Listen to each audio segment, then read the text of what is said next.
Welcome back to another episode of Your Hope-Filled Perspective, where it's always our goal to restore hope, renew minds, and empower listeners to live in their God-given identity. I don't know if you've ever felt stuck where you were in life before, but if you have, today's the perfect episode for you because we are going to be talking about getting unstuck and moving forward. But before we get started with the episode, I want to share with you a verse from Psalm. It comes from Psalm 73, verses 23 through 24, and it says, "Yet I still belong to you. You are holding my right hand. You will keep on guiding me with your counsel, leading me to a glorious destiny," which I think is perfect for the conversation about talking about getting unstuck and living the life God wants you to live.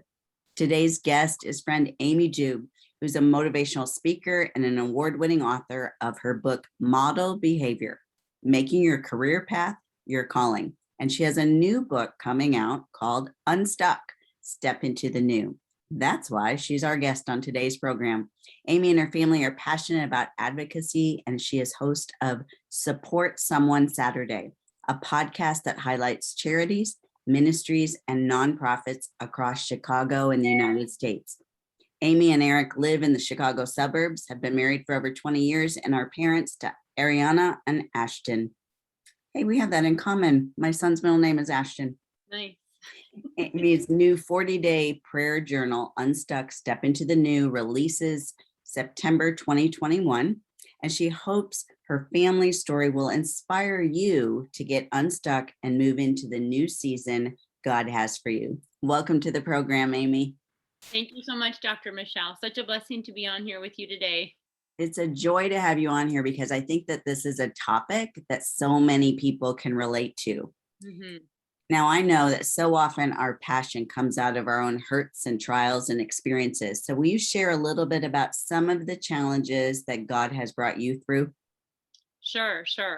I actually started to write my new book last year during the pandemic, and our lives were really turned upside down. Everything was going along. My husband had started a new production company in 2019. It was doing fabulous. My first book had come out. It seemed everything was going really well, and we were very busy, but everything came skidding to a halt for us with the pandemic. Of course, production really became nothing. So that was very difficult, to go from being busy to my husband had no work for like 3 months in his company. And then I was doing trade shows at the time. I was a booth facilitator for like big tech companies and pharmaceutical companies. And that, of course, all ended because there was no trade shows or live events. So that was a big, issue there. And then our kids, of course, were being homeschooled. And I went through this dental fiasco, and my son went through health issues, and our daughter went through a depression, and it was just like a snowball. So those were a few of the things that caused us to be stuck. But really, we had to start examining other things that had happened, like our son's diagnosis with a rare genetic disorder, and we had been through some major family betrayal. And so those things kind of came up as well with all that time at home to reflect. So we really had to do some soul searching and really press into God in prayer and even get help with therapy and other things to work through that. Let's talk a little bit about how you and your family handled your son's diagnosis with the rare genetic condition. As someone who has had to give diagnoses like that, I'd be interested to hear how you walked through that on the other side. Sure. So it was hard. I mean, we knew there was something going on with Ashton. From the time he was little, he had some major health issues. He had to have surgeries as a baby. I think we kind of dealt with each issue.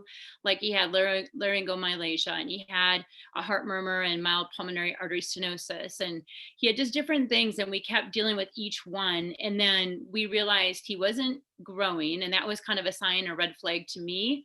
And so we had seen a new cardiologist, and I'd always have to write a huge medical history. And I asked that new cardiologist, I'm like, is there one thing to describe our son? This is back in like 2016. And it's like, he knew. It was like a divine appointment, if you will. He just like looked at the ground, then he looked me in the eyes, and he just said, "Mom, I think your son has Noonan syndrome." And I was like, what is Noonan syndrome? I mean, it's named after Jacqueline Noonan, a pediatric cardiologist. And it was like a bomb went off inside of me. And I couldn't even hear what he said. It was like he was talking medical language. But that was the initial, realization. But it was a 2-year process before, probably a little over 2 years before we got to the bottom of everything. Because with Noonan syndrome, you can be affected in any and every way, basically. And so our son sees about 10 different doctors and specialists. And thankfully, he has a mild form. He has PTP and 11. I can't imagine. And my heart goes out to parents that have a more severe form, but still just one thing after another. And it feels like you just keep going downhill, downhill. And it affects everything. It affects your finances. It affects your marriage. It affects, our daughter, the sibling. And so I think for us, what we did, and at the same time we were dealing with that, we were dealing with the family betrayal in business. And so usually you think, okay, when I'm going through something devastating, I'll to family for it. My family is all in Minnesota. We live here in Illinois. My husband's family, we were going through stuff. And so, we turned to the church. We turned to our church family, and we started turning to our medical team and Ashton's medical team, and then therapists. And actually, at our church at the time, we go to Willow Creek. We had a fabulous greeters group. We became greeters. So we stepped out to serve, because that was one thing, like, okay, after the initial devastation, what can we do to get our minds off ourselves? And so we were running for clean water, my daughter and I, for Team World Vision.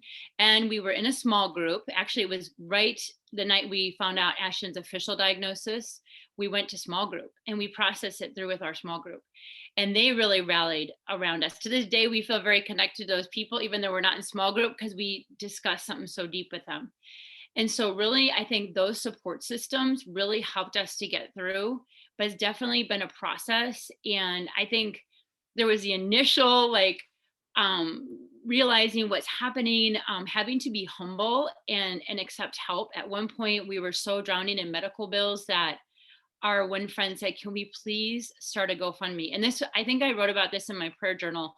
I literally was driving home. I had been volunteering for a Christian organization, driving home, and said a prayer. I'm like, Jesus, I don't know what we're going to do, with all this, the medical stuff, the money, the bills. I said, but I trust you. Literally, as I said, I trust you, my phone rang. I kid you not. It was my friend. It was Heather. And she goes, Amy, God put you and Eric on my heart. Will you please let us start a GoFundMe for Ashton?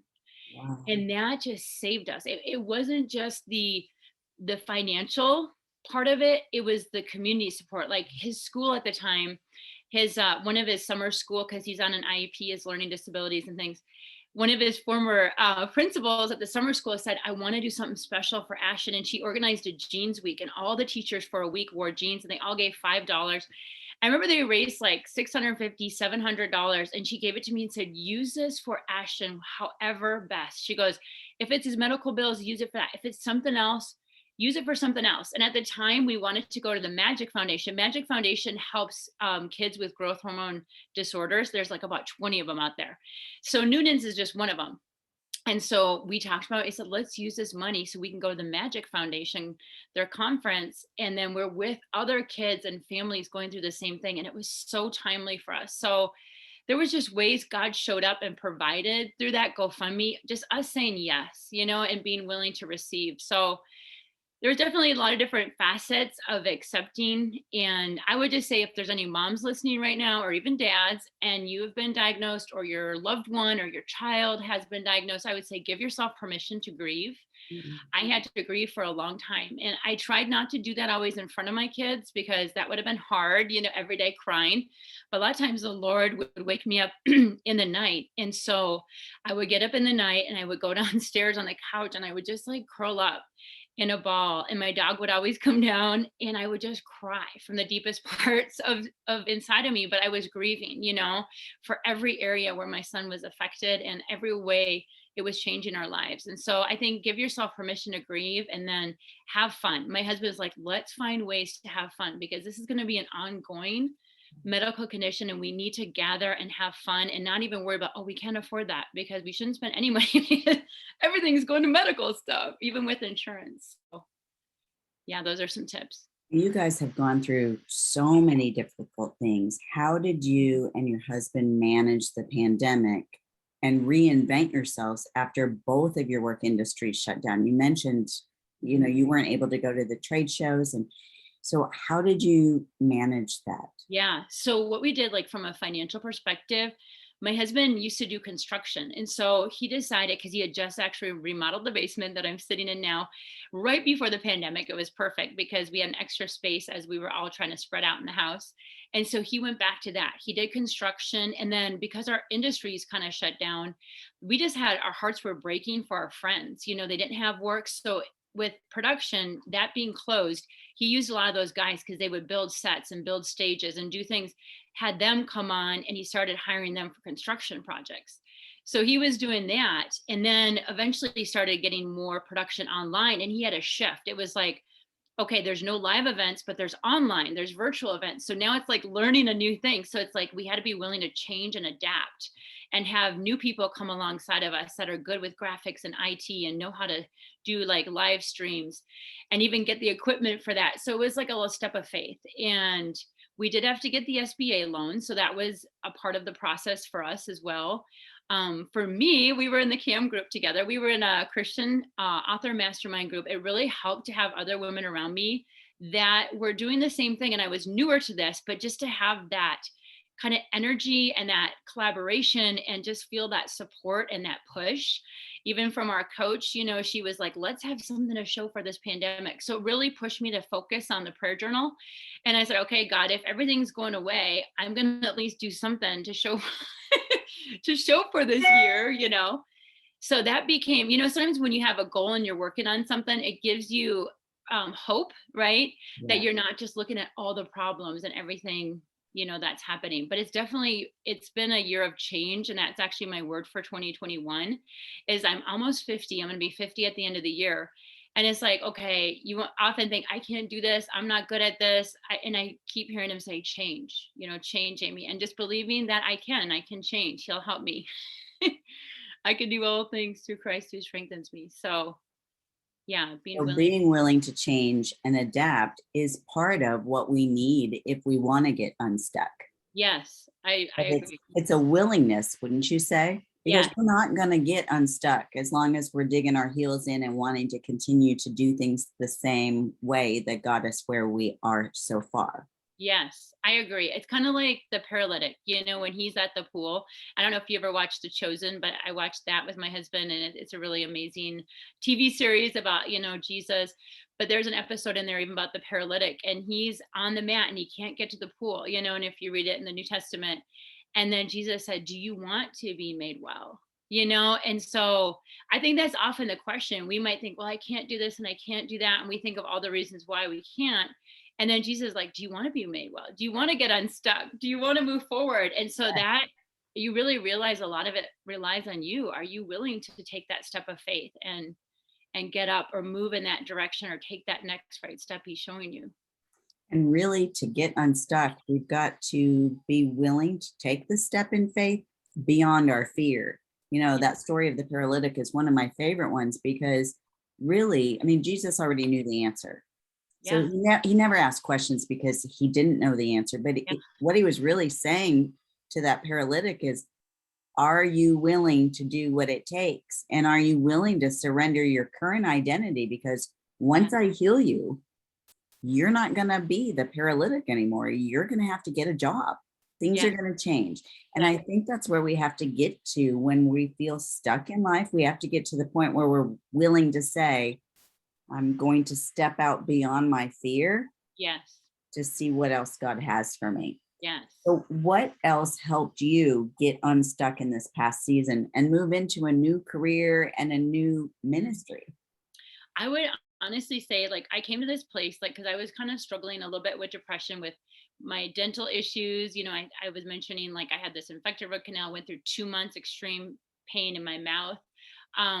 And then just my daughter going through stuff and my son, which turned out to be a medication he was having a bad reaction to. But I was like, what is happening? He was just every area where he's affected with Noonan's was like, yeah, it seemed like he's taken a turn for the worse. But thankfully, it was just the medication and we got him off that medication. But I think what I realized, and maybe June is like, okay, Amy, what is it going to take for you to move forward, like get out of this funk? And I often think of fasting and prayer. And so when you're really feeling stuck and like everything, my one friend calls it the stack attack, when things just keep coming against you one after another, it's like, think about what are our weapons, right? The weapons of our warfare, you know? And so, yes, I could say I was praying, but how much was I praying? And not that God is like keeping track necessarily, but what happened for me living here in Chicago, I was so grieved by what's happening in our city and all the violence. And there were so many riots. And just knowing, like, hey, this is my city where I used to do trade shows and people came from all over the world and we're known for tourism in our city. It was just going through it. So I was so grieved in my spirit. So what happened for me, this lady was leading a prayer initiative and it was called Firewall USA. And I felt like God said, it's time for you to intercede and pray. So I signed up on her website to do an hour a week, I thought, and I get an email saying, thank you for being on our prayer team and thank you for agreeing to pray an hour a day. And I was like, holy cow, I thought I said an hour a week. But you know, the Lord said, Amy, yes, get up, start praying an hour every morning. And so I had to like break out of focus on other people, but I had to do something different. You know, like we said, you know, definition of insanity is doing the same thing over and over, expecting a different result. So it's like, I got to do something different too, to get unstuck from where I am.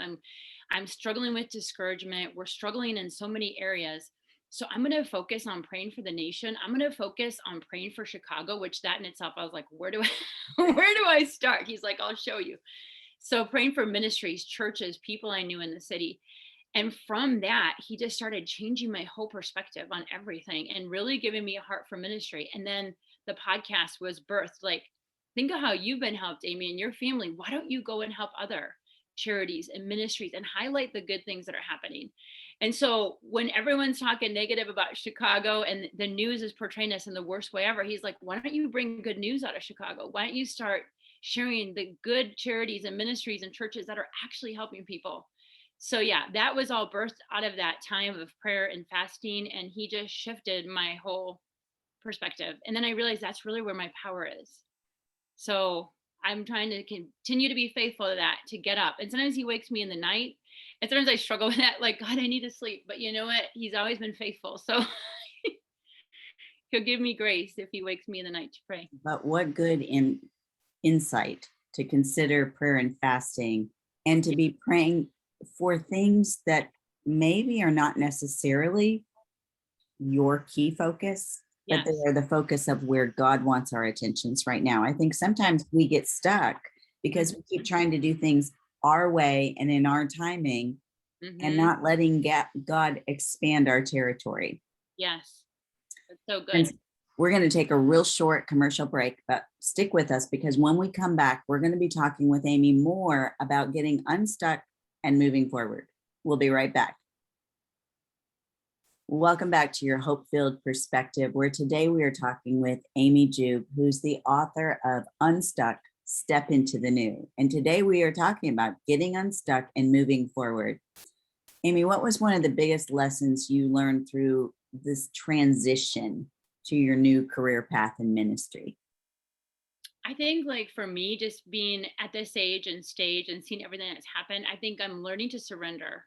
And I think we talked a little bit maybe about that, but just kind of like, okay, God, you know, my life is not my own.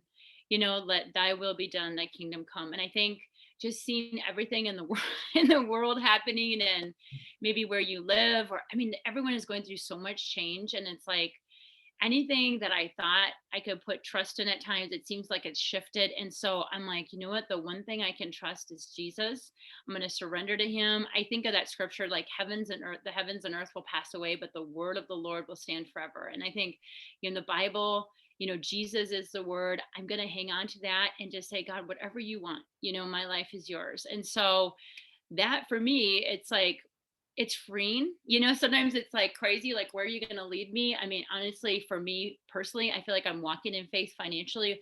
However, my husband, the more I seem to do ministry or go in the direction, the more his business is blessed. So it's all like working together. And he's really giving me more of a heart for the city, which really calling me to some bad neighborhoods. And that's where I keep thinking of the verse, to live is Christ, to die is gain. And if he wants me to go into those neighborhoods and I want to showcase there's amazing people doing ministry in those neighborhoods, then I'm going to trust him. You know, my friend and I that both go into the inner city, We're like, if we go in faith and we go with God, we know he'll protect us.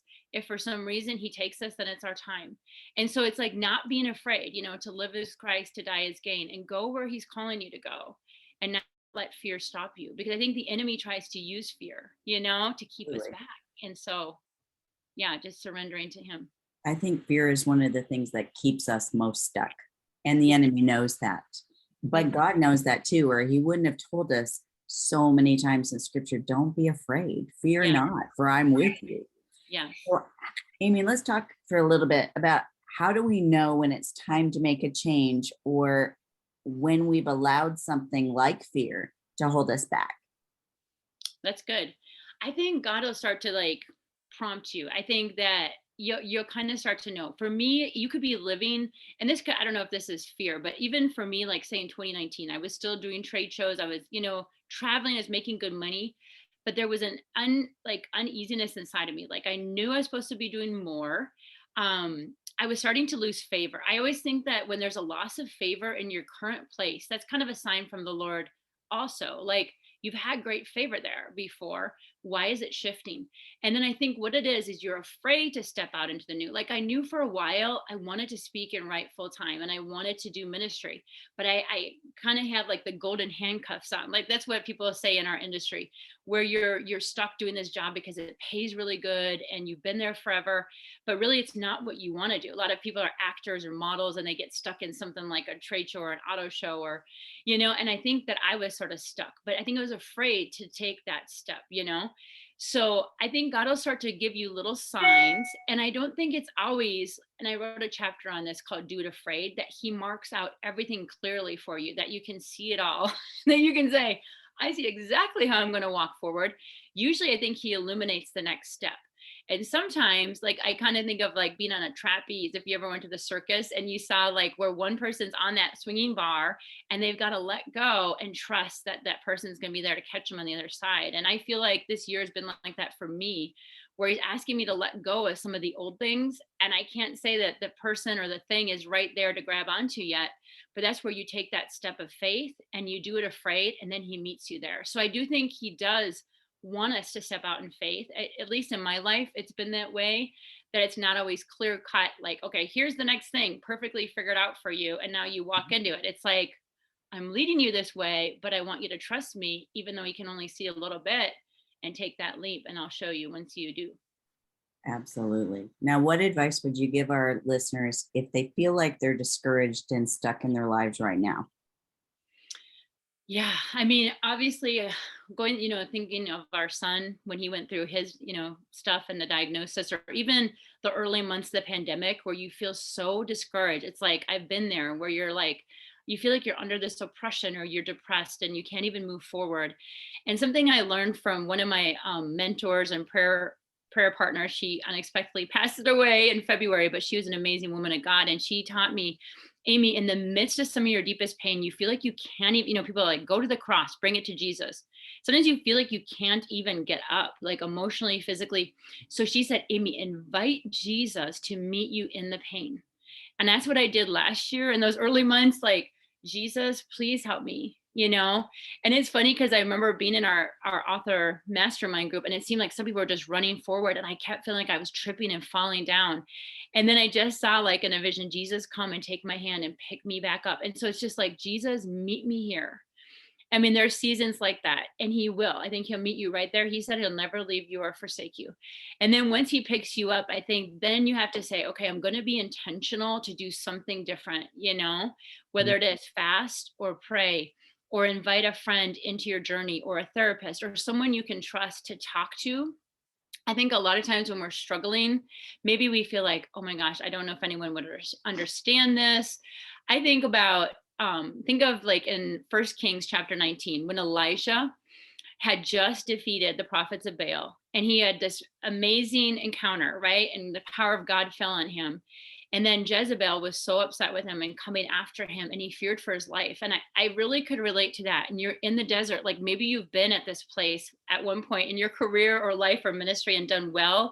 And now something has caused you to kind of fall down and be discouraged, and you're just out there.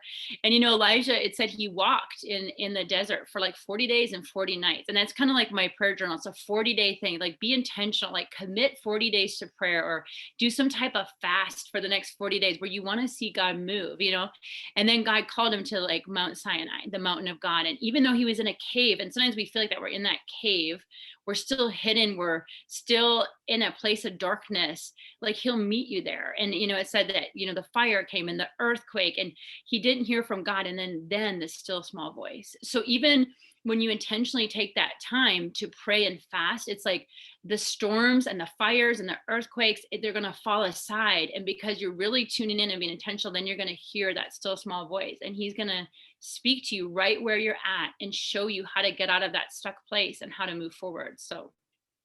And that's such a godly perspective, because I think part of the reason we don't move forward is because we lack wisdom and understanding. But God says, if any man lacks wisdom, ask it, and he shall lavish it upon you. And that's basically what you're saying. But we really have to some degree, pull back and spend time alone with the Lord in order to hear that still small voice.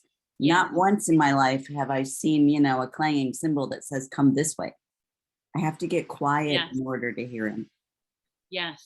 Friends, we're going to take a real short commercial break, but when we come back, I'm going to ask Amy to share her hope-filled perspective with you. We'll be right back. Welcome back to your Hope-Filled Perspective, where we've been talking today with Amy Joob about getting unstuck and moving forward in life. Amy, if a listener is feeling stuck, you and I have both been there. So what hope-filled perspective would you offer them today? Yeah, I kind of think we just talked a little bit about it. Like, you're not going to be stuck forever. Invite Jesus there into your pain. I think that's the biggest thing, that he cares. He loves you. He's not forsaken you. He will walk with you in that place. He'll come and pick you up. And I think the biggest thing is, I was thinking about Psalm 23. It says, even though we walk through the valley of the shadow of death. So sometimes we do go through really dark periods, really deep valleys, but it said we walk through. So we are not stuck there. I think the enemy tries to lie to us and say, you're never going to get through this. This will consume you. This will, make you depressed forever or ruin you, but you're really walking through. So if God brought you there, he is going to bring you through it. So it's inviting Jesus to meet you there, putting your hand in his, kind of, we talked about that in Psalm 73, he's going to take you and lead you by your right hand, and then be intentional as you pray, fast, and seek his face, and, trust in his promise. A lot of people say, how do you hear his voice? And I think it comes in time. Like, I journal, so I write out my feelings, and then I take time to listen and ask him to help you hear his voice. It's not always audible, but it's like a voice from inside of you, an impression. You start to hear it, you start to know it more. But it does say in John 10:27, his sheep hear his voice. And so any one of us can hear the voice of God. It's not reserved for special people. Any one of us that have Jesus in our heart can hear the voice. And so ask him to help you to hear his voice even better. And then he'll show you specifically what to do and how to get out of your current situation step by step. Such good advice. Friends, I want to leave you with a scripture that comes from Psalm 37, verse 34, that says, don't be impatient for the Lord to act. Travel steadily along his path. He will honor you, giving you the land, and you will see the wicked destroyed. I think Amy would agree with me that, when we're in this place of feeling stuck and we want to get unstuck and move forward, the first place we go is to God and his word. But then we have to be willing to trust him enough to be patient until he shows us the way to go and the path he wants us to take. Friends, if you've been feeling unstuck, maybe you have friends and family who have come through the pandemic and they're just feeling stuck. They don't know which way to go or what to do next. I hope that you'll share this episode with them, and consider going to our show notes that'll be at drmichelleb.com, where you can get all the information on Amy and her books, including her latest book, that prayer journal, Unstuck, Step into the New. We'll make all that available to you in the show notes that you can find at drmichelleb.com. But consider subscribing to the podcast so that you don't miss a single week of your hope-filled perspective. And while you're there, would you consider rating it and reviewing it to help other people find a biblically based, hope-filled perspective? Until we meet again, I'm your host, Dr. Michelle Bengtson, and it's my prayer that you have a hope-filled week.